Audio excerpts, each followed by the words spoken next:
Kaidah Terbang Lebah, kumpulan kolom kamisan karya Hasan Asbani ini akan jadi edisi audiobook. Saya menyebut kolom di buku ini sebagai kolom 1000 kata karena setiap kolom panjangnya kurang lebih 1000 kata, tidak terlalu panjang dan juga terlalu pendek, tapi cukup untuk menampung gagasan yang seminggu sekali ingin saya bagikan kepada pembaca harian Batam Pos. Surat kabar yang sejak 2008 lalu setiap Kamis menerbitkan kolom-kolom ini, dan yang paling penting tak sampai membosankan. Kenapa namanya kolom kamisan? Karena kolomnya terbit setiap Kamis dan saya tak punya tema tetap. Kolom saya bicara soal kepemimpinan, politik, bisnis, pendidikan, agama, sastra, khususnya puisi, obrolan dengan kawan, serta bacaan, reportase dengan sudut pandang sangat personal, dan lebih sering bicara soal hal ringan yang sedikit saja akan jatuh ke wilayah omong kosong. Begitu luaskah pengetahuan saya sehingga bisa menulis tema dengan rentang seluas itu? Tidak. Saya hanya menjalankan nasihat Arswendo Atmowiloto. Katanya, wartawan itu orang yang tahu serba sedikit tentang banyak hal. Itu sinopsis dari buku ini. Nah, yang nulis ini profil singkat di bukunya di halaman belakang. Lahir Hasan Asbani lahir di Seraden Samboja, Kutai Negara, Kaltim 9 Maret 1971. Bekerja di surat kabar sejak SMA dan tetap melakoni pekerjaan itu selepas SMA. Selepas menamatkan kuliah di IPB Bogor. Ia kini Pemret dan GM Batam Pos.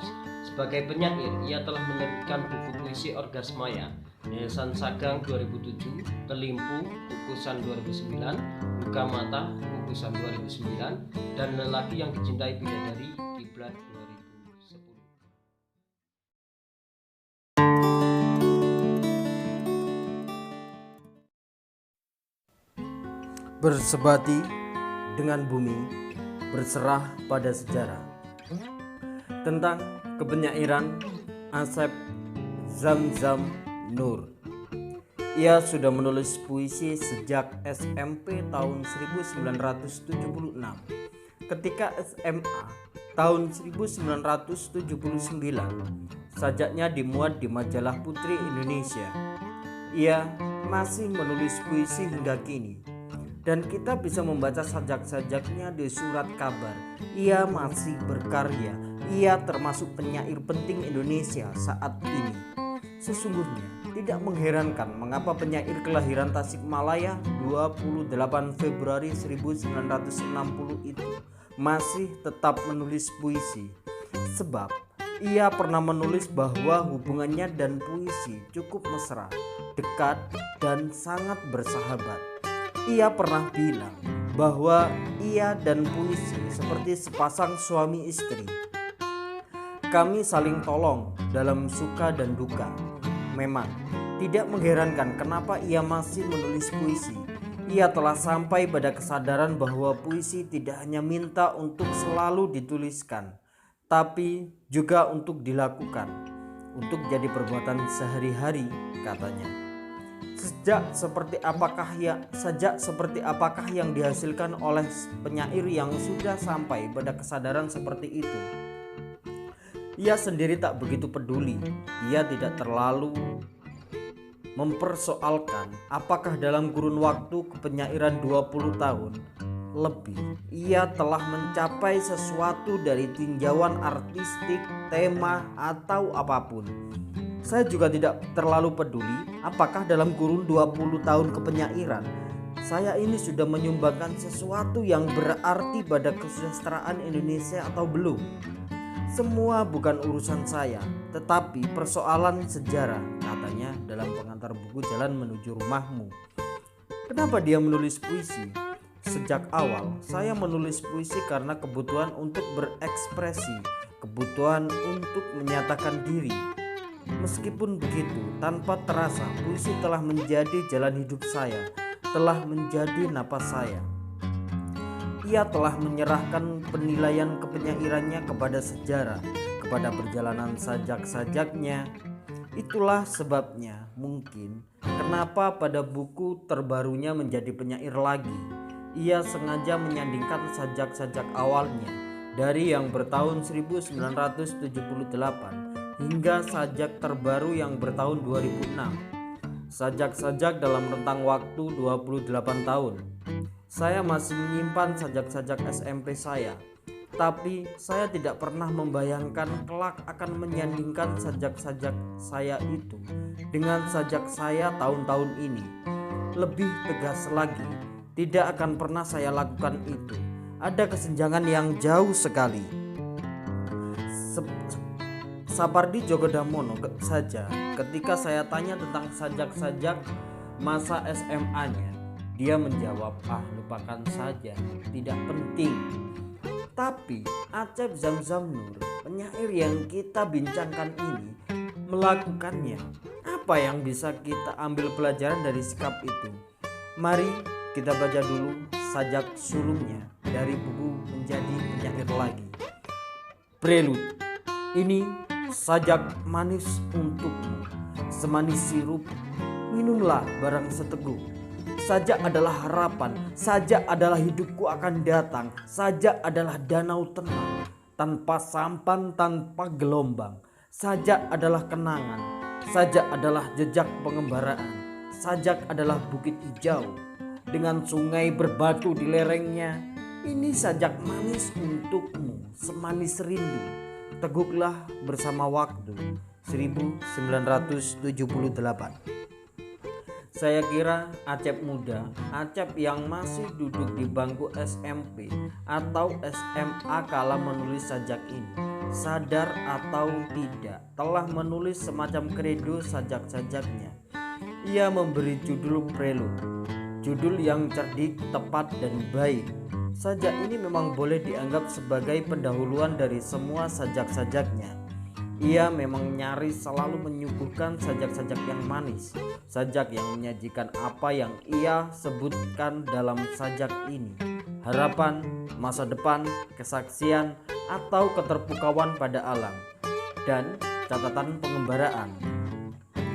Dan kita, para pembaca ini, tidak dipaksa untuk meminum sajak-sajaknya sebanyak-banyaknya. Ia bukan Rendra yang dengan sajak-sajaknya hendak menggedor kesadaran. Ia bukan Sutarji yang hendak merombak tatanan-tatanan bahasa dan dengan sadar menciptakan puncak-puncak pencapaian, lalu menantang orang atau penyair lain untuk melampaui puncak-puncak itu. Acep hanya menyarankan kita untuk minum barang secukupnya saja. Dan sajak ini bisa juga kita baca sebagai semacam janji bahwa ia akan terus-menerus menulis sajak. Sejak awal dengan kredo itu, Acep tampaknya memang tidak berniat menyiapkan sejumlah eksperimen berbahasa dalam puisi-puisinya. Menulis puisi seperti yang ia sebutkan benar-benar ia maknai sebagai pemenuhan atas kebutuhannya berekspresi, kebutuhan untuk menyatakan diri. Maka dengan sikap seperti itu, kita tidak heran bila menemui sajak-sajaknya seakan-akan tak hendak berubah gaya ucapnya. Bagi kebanyakan pembaca, ini mungkin akan mudah membosankan. Ia hanya menjaga agar bahasa sajaknya tidak bermasalah, bahasa yang bersih katanya. Ia menyadari bahwa ada perubahan selera dalam soal tema maupun cara pengungkapannya, meskipun tidak terlalu banyak katanya. Artinya kita tidak ia janjikan kejutan-kejutan dalam sajak-sajaknya. Acep, saya kira sejak awalnya itu memang tidak hendak mencari-cari gaya ucap. Dengan demikian justru ia menemukan gaya ucapnya sendiri. Acep tidak menetapkan taraf tertentu yang harus dicapai sajak-sajaknya. Dengan begitu justru ia sedikit demi sedikit meninggikan taraf sajaknya. Ia telah menyerahkan penilaian pada sejarah, dengan kata lain pada perjalanan waktu. Ia beranak 4 gini. Saya kira ada bagian dari sejarah dan waktu yang sudah ia lampaui. Saya tidak menyebut ia kalahkan, tapi sejarah kepenyairan telah ia miliki, telah menjadi bagian dari perjalanan menyair. Sajak-sajak Acep adalah ekspresi Acep. Sajak-sajak Acep adalah pernyataan keberadaan diri Acep. Dan karena ia akrab dengan alam pedesaan, akrab dengan alam yang masih murni, maka ia memanfaatkan kedekatan itu sebagai bahan ekspresinya. Sajak-sajak Acep adalah perasaan, komentar batin, atau catatan atas kesaksian, keterlibatan, kerinduan, kegusaran, kekaguman sebagai penyair atas alam, peristiwa alam, dan manusia-manusia yang ia temui. Maka nyaris di semua sajaknya kita akan menemui seorang aku. Ya, seorang aku yang sedang berada di hampar alam itu. Seorang aku yang sedang merindukan alam atau seseorang itu. Seorang aku yang bertemu dengan alam atau seseorang itu di sana. Juga seseorang aku yang sedang bicara dengan engkau, atau seorang aku yang sedang bicara tentang kita.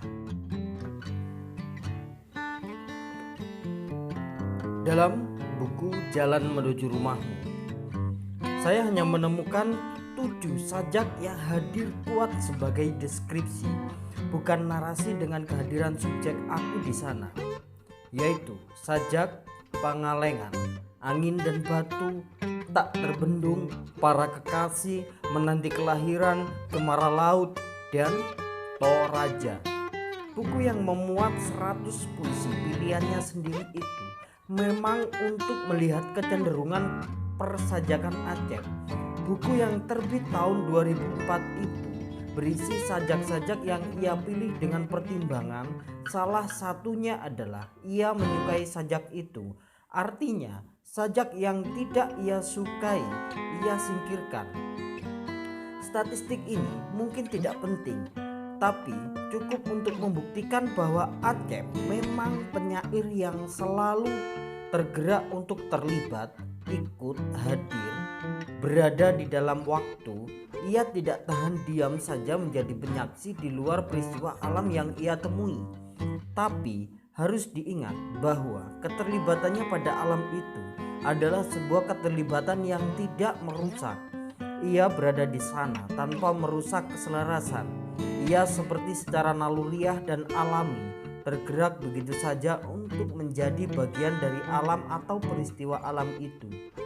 Pada tahun 1989, 11 tahun setelah Prelude yang tadi saya anggap sebagai kredo Acep, ia menulis sajak lagi yang boleh dianggap juga sebagai revisi atas kredonya yang pertama. Bukan revisi sebenarnya. Ia lebih tepat disebut sebagai penguatan atau pencanggihan. Mari kita simak. Bumi penyair. Untuk kita, bumi dihamparkan. Pohon-pohon terpancang menatap atap langit. Langit penyair yang biru. Sungai-sungai bermuara pada kita, pada kesabaran. Tak ada kemarau bagi perasaan yang tulus. Matahari hanya menghangatkan kemesraan pagi. Kemesraan kita mencumbu bumi. Bumi penyair yang lapang. Sawah-sawah seperti menyajikan puisi. Padi-padi digelayuti lagu. Untuk kita keluasan dibentangkan sebagai rumah dan sekaligus tanah air. Kita menabur benih, menyiram kata-kata. Kebun-kebun menghijaukan hati dan niat baik. Hujan dicurahkan dari langit. Rumput-rumput tumbuh di atas ranjang, menghamparkan kasur empuk dan selimut tebal. Kasur persetubuhan kita dengan alam semesta birahi diperas menjadi ungkapan yang indah. Anak-anak lahir menjelma puisi. 1989. Inilah sajak yang ditulis oleh seorang penyair berusia 29. Tidak ada perbedaan tema yang hakiki dari Prelude yang ditulis oleh penyair yang sama di usia 18 tahun. Emosi sajak itu tetap saja mengalir halus, tidak meledak-ledak. Tidak ada percobaan tipografi untuk mencapai keunikan. Tidak ada peranjakan diksi. Yang berubah adalah tampak kedewasaan pengucapan di sana. seraya tetap mempertahankan keremajaan.